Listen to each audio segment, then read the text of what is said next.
Hey everyone, and welcome back to the Deep Dive. Today we're diving into something pretty amazing, something that I think we can all relate to music. Oh, definitely. I think we all have a favorite song or, maybe even a song that brings back a certain memory. Yeah, exactly. And what we're really looking at today is how music can act like a universal language, Yeah. how it can connect people, even if they don't speak the same language. Hmm.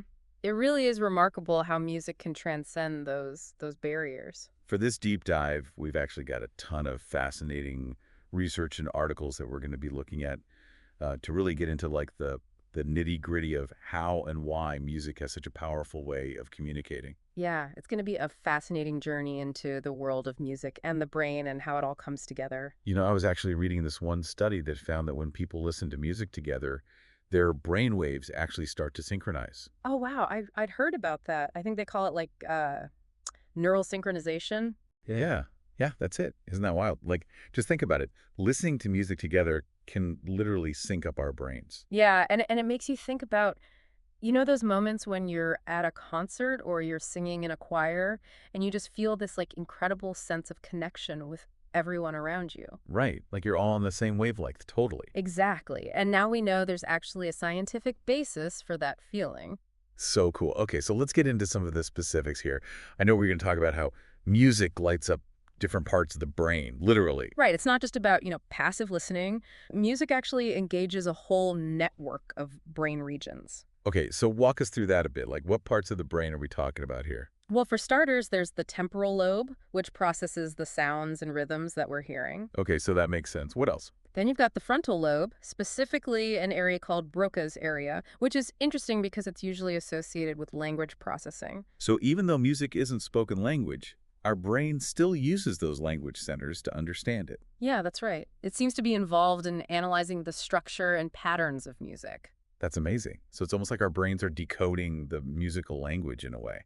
And then, of course, there's the limbic system, which is, the emotional center of our brains. So that explains why music can make us feel so many different things, right? Exactly. Happy, sad, excited, nostalgic, you name it, music can tap into all those emotions. And it's not just about the emotions we feel when we're listening, right? I know there's research that shows music can actually have a real impact on our behavior too. Oh, absolutely. There's this fascinating field called music therapy that utilizes music to address all sorts of physical, emotional, and even cognitive needs. Now that's something I'm really curious about. Can you tell us more about music therapy and how it works? Sure. So, music therapy can be used for a wide range of purposes.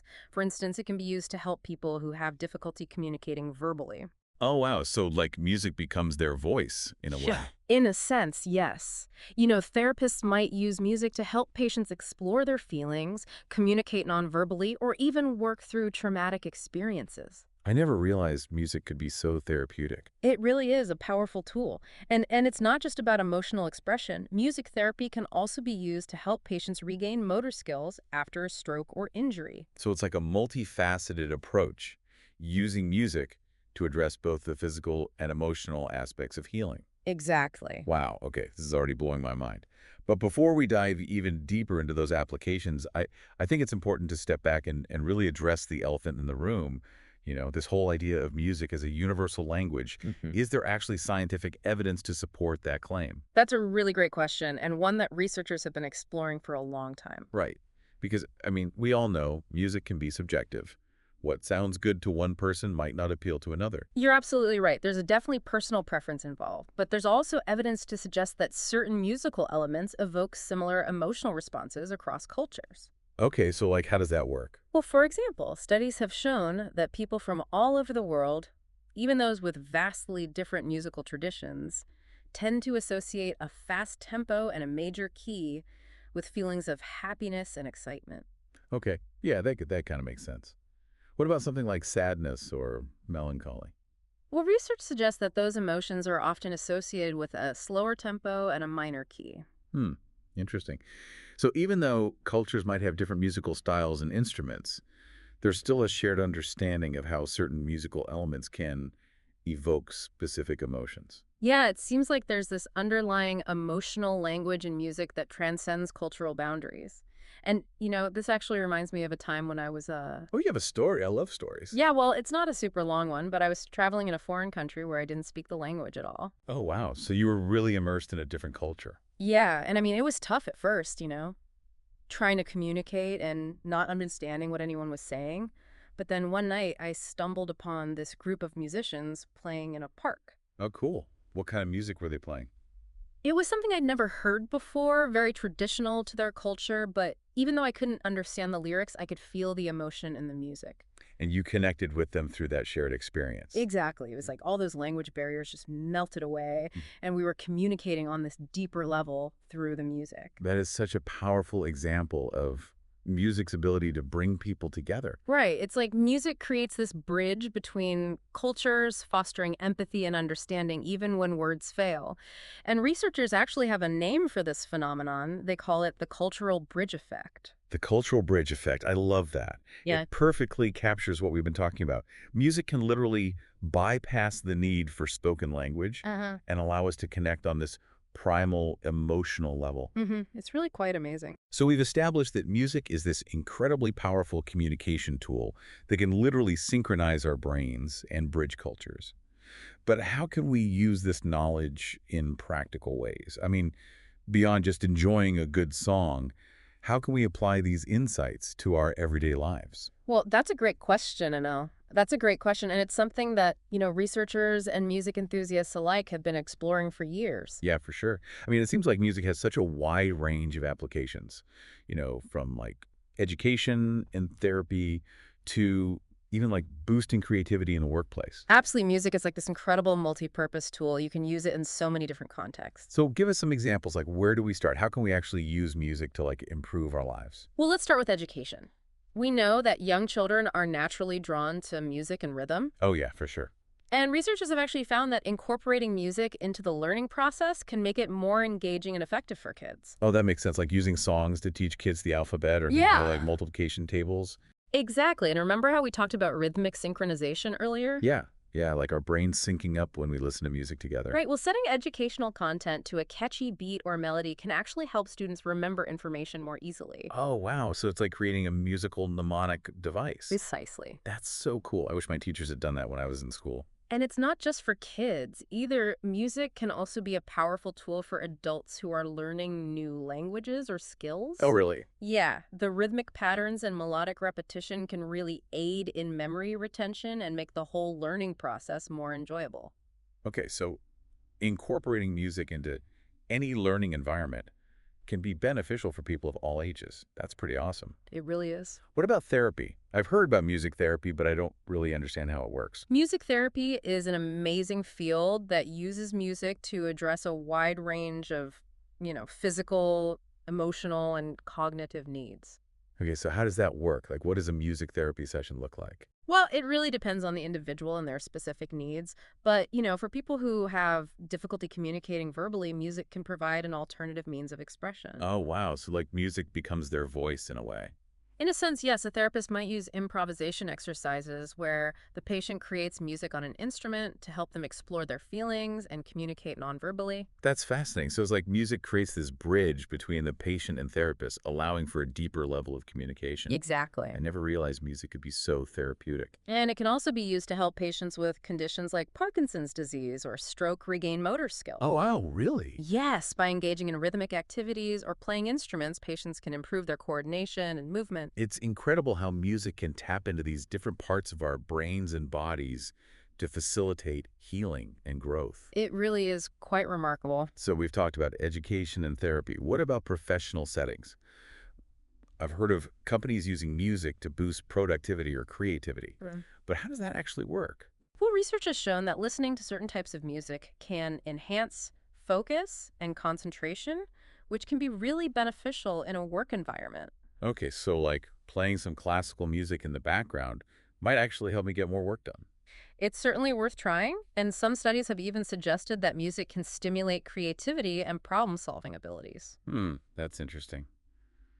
I've got to put on some Mozart next time I'm working on a tough project. And beyond individual productivity, music can also play a role in team building and fostering a more positive work environment. Like how so? Well, think about how music is used in team building activities or company retreats. Yeah, like those awkward corporate karaoke nights. Well, maybe not karaoke, but activities that involve creating music together, like drumming circles or group songwriting sessions, can actually help build rapport and encourage collaboration among team members. Okay, I'm starting to see how music can be this powerful tool for communication and connection in so many different aspects of our lives. It really is, and it's all about finding what works best for you and your needs. But with all this knowledge, it's easy to feel overwhelmed.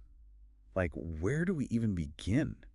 How can we start to apply these insights in practical ways? That's a great question, and that's a great question, and it really boils down to finding what works best for you. Yeah, okay, so how do we do that? Like, where do we even start? Well, I think a good starting point is to just think about your own personal relationship with music, you know? Okay, so like, what role does music play in my life already? Exactly. What are your favorite genres and artists, and why do they resonate with you? So it's like taking inventory of your own personal soundtrack. Yeah, exactly.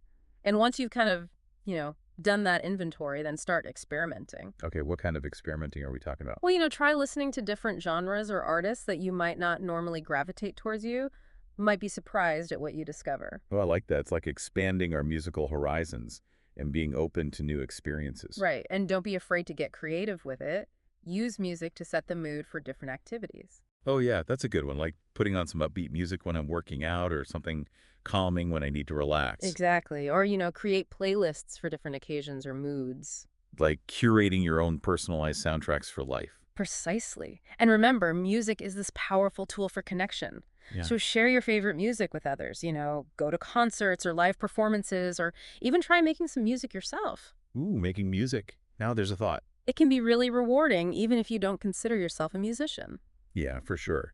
And I think it's also important to remember that music can be a source of comfort and healing too. Oh, absolutely. When you're feeling stressed or overwhelmed, turn to music that soothes and uplifts you. Music can be such a powerful antidote to the challenges of daily life. I love that. It's like having a musical first aid kit for the soul. Exactly. So as we wrap up this deep dive, I just want to say, wow, this has been an incredible journey into the heart of music. It really has. We've covered so much ground from the neuroscience of music to, its practical applications in various fields.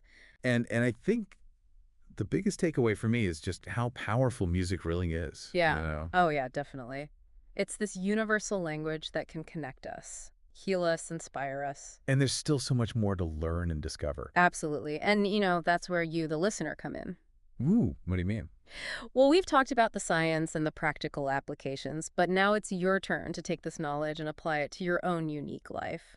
So like, what are some things our listeners can do to start incorporating these insights into their daily lives? Well, we've already talked about some of them experimenting with different genres, creating playlists, using music to enhance different activities. Right. But I think the most important thing is to just be mindful and intentional about your relationship with music. Pay attention to how it makes you feel and how it affects you. Be present with the music. Exactly. And don't be afraid to explore and, just see where the music takes you. I love that. Music is a journey, not a destination. Well said. A huge thank you to our expert for joining us today and sharing all of these amazing insights. It's been such a pleasure having you on the show. The pleasure was all mine. Thank you for having me. And to all of our listeners out there, thanks for tuning in to The Deep Dive. Be sure to check out the show notes for links to all of the research we discussed today. And until next time, keep diving deep into the world of knowledge and discovery.